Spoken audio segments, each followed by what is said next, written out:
Olá, meu querido aluno, olá, minha querida aluna, tudo bom com você? Eu espero que você esteja muito bem. Eu sou a professora Andresa. Na aula de hoje nós vamos falar um pouquinho sobre os termos da oração e os tipos de sujeito. Esses conteúdos são relativos aí à análise sintática da língua portuguesa 1. Se você estiver gostando das nossas aulas, não esqueça de se inscrever aqui no canal, curta os nossos vídeos, compartilhe com aquelas pessoas que também estão aí com foco para passar em um vestibular, em um concurso, ok? Se de repente, você tá querendo algo a mais, porque essas aulas aqui gratuitas que estão abertas na minha plataforma no YouTube, são aulas que funcionam como um resumão para aqueles que já estão estudando, tá? Mas de repente você fala assim, Andresa, eu não sei nada de língua portuguesa, tá muito difícil, tá difícil ali também para estar resolvendo ali as questões. Então eu quero te dizer aqui, deixar esse recadinho. Eu trabalho com língua portuguesa, tá? Do 0 até o avançado para todos os concursos e vestibulares. São aulas particulares, com material exclusivo em PDF para os nossos alunos, um precinho super show de bola. Eu tenho certeza que você vai amar entrar no nosso time de estudos, tá bom?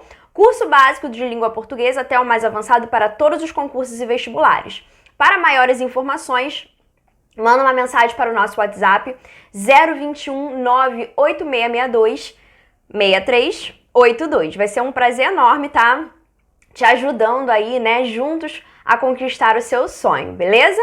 Bem, sem mais delongas, vamos falar aí sobre os termos constituintes de uma oração?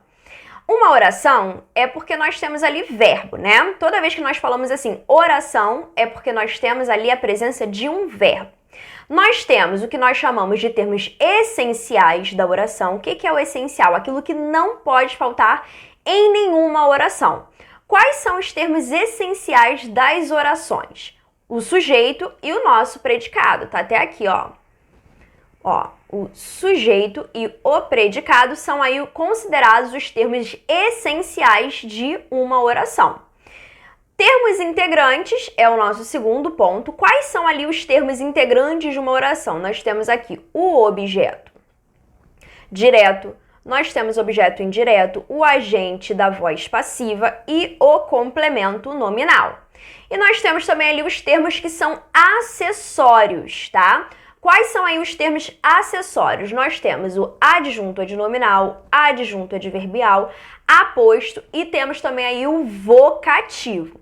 Todos esses itens aqui são estudados em análise sintática 1. Então, análise sintática 1, nós estudamos ali a função sintática das palavras dentro da oração e estudamos também ali a função sintática dos termos de uma oração. Lembrando que uma oração possui termos que são essenciais, ou seja, toda oração precisa de ter. Temos os termos integrantes, integram para que possa ali auxiliar no raciocínio, no entendimento do ato comunicativo. E nós temos aqueles que são acessórios. Eu sei que é meio louco o exemplo do que eu vou dar aqui, mas quando eu estava lá estudando pela primeira vez, aprendendo, lá na época da faculdade, a minha professora me deu um exemplo que eu achei assim, fabuloso. Não ri não, hein? Mas é bem legal. Ela fala sobre as roupas, as vestimentas. Os termos de uma oração são como vestimentas. Existem aquelas coisas que são essenciais que nós utilizamos quando nós estamos em casa ou quando nós estamos na rua, por exemplo, as roupas íntimas. Existem os termos integrantes, pode ser um vestido, pode ser uma calça, Tá integrando. Você também não vai à rua só de roupa íntima, Você, a gente espera que ninguém vá à rua só de roupa íntima, Olha lá, hein? Aqui eu tenho visto uns negócios meio estranhos. Bem, deixa isso pra lá. Mas enfim, a gente não vai à rua só de roupa íntima. A gente coloca ali um vestido, uma calça, um short, correto?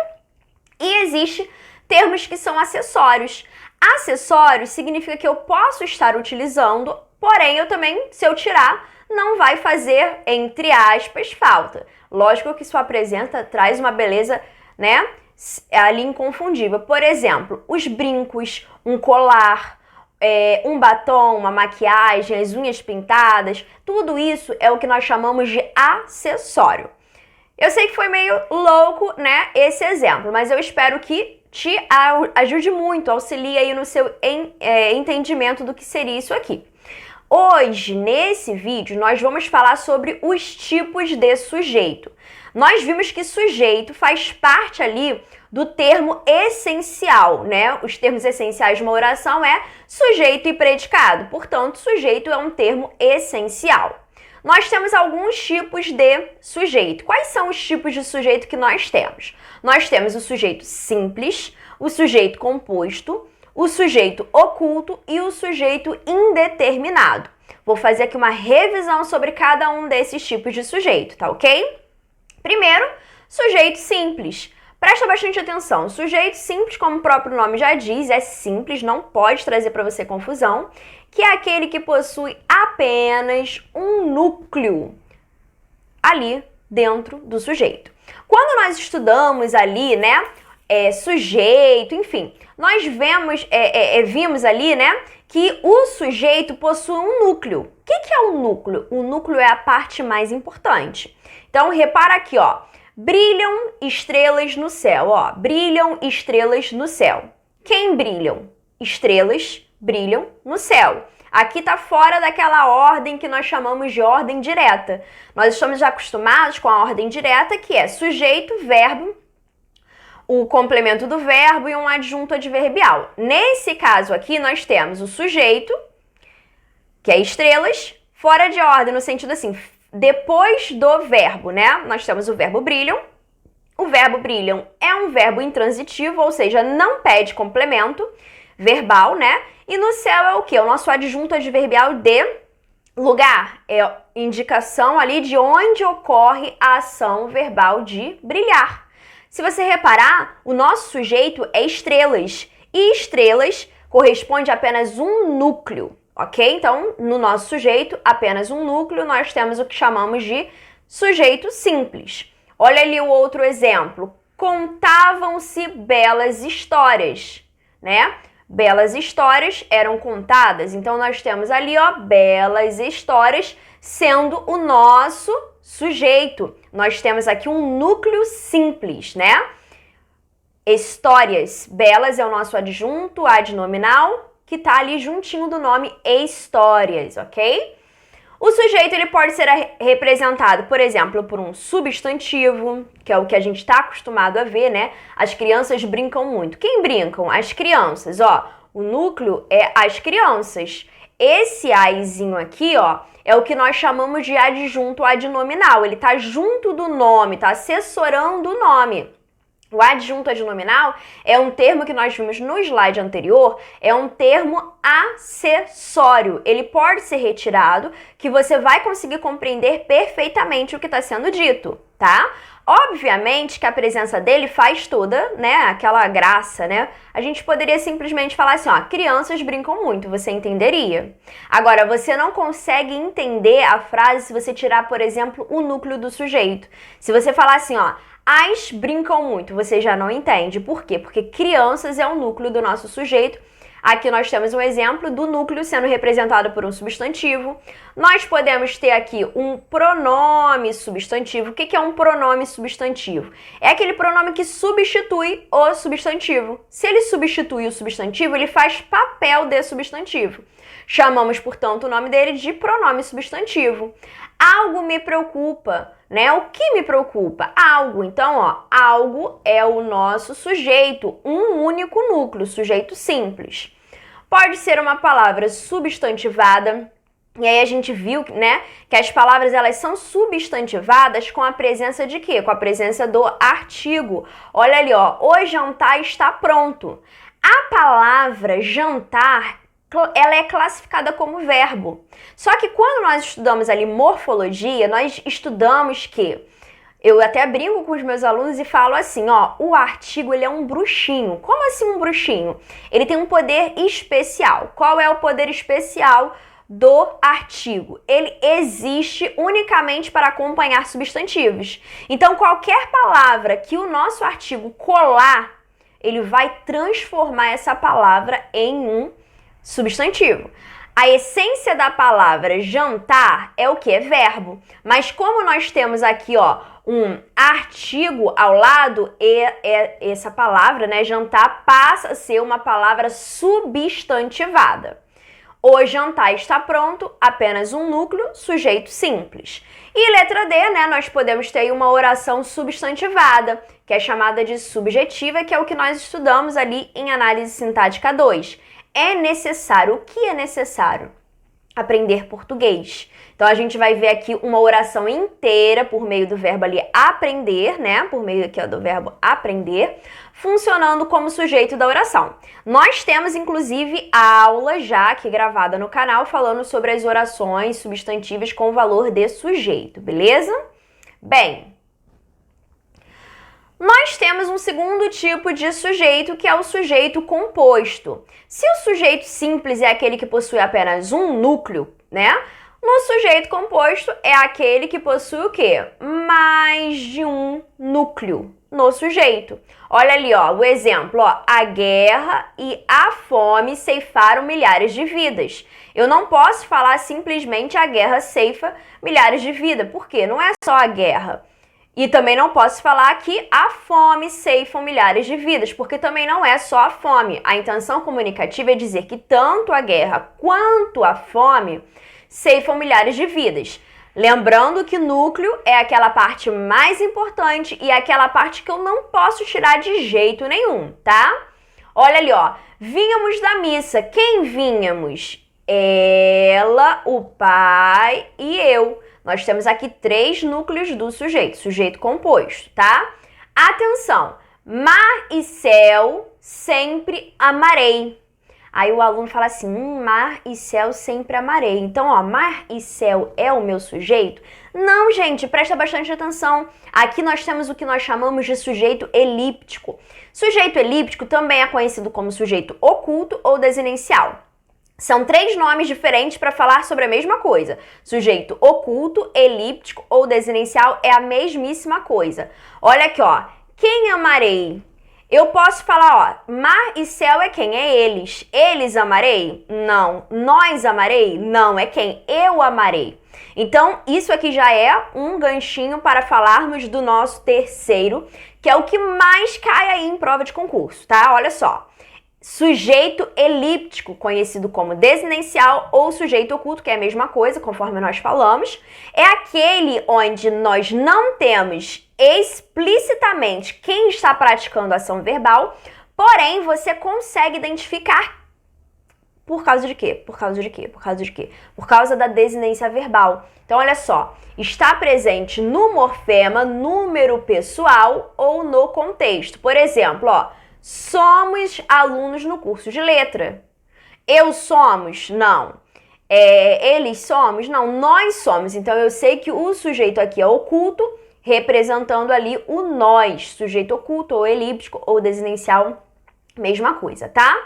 Ó, os assaltantes entram no banco. Nesse caso, ó, assaltantes, do verbo entram, nós temos o sujeito aqui, ó, simples, assaltantes. E arrombaram o cofre. Aqui, ó, dessa segunda oração, o sujeito ele é oculto. Por quê? É eles. E eu consigo identificar por meio da oração anterior. Beleza? Lembrando que para cada oração, nós temos o que nós chamamos de... para cada verbo, nós temos o que nós chamamos de oração. Atenção, ó. Meu canto de morte, guerreiros, ouvi. Isso aqui é uma frase de Gonçalves Dias. Meu canto de morte, guerreiros, ouvi. Repare que nesse caso aqui, ó, não é os guerreiros que está praticando a ação verbal de ouvir, né? Aqui, guerreiros é o nosso vocativo. O que é o vocativo? Vocativo é aquele termo de chamamento, tá bom? Vamos para o próximo slide. Próximo slide vai falar aqui sobre o sujeito indeterminado. Outro tipo de sujeito que, misericórdia, como cai isso aqui em provas e vestibulares. Por que sujeito indeterminado? Já coloque isso na sua mente. Quais são os tipos de sujeito que eu não posso esquecer de jeito nenhum de estudar? Sujeito oculto, né? Elíptico ou desinencial, que é a mesma coisa. E esse bendito desse sujeito aqui, ó, sujeito indeterminado. Que eu costumo falar para os meus alunos o seguinte: sujeito indeterminado é aquele sujeito praticado, utilizado por quem? Pelos fofoqueiros. Lembra agora, nesse momento, daquela pessoa fifi que você conhece. Lembrou?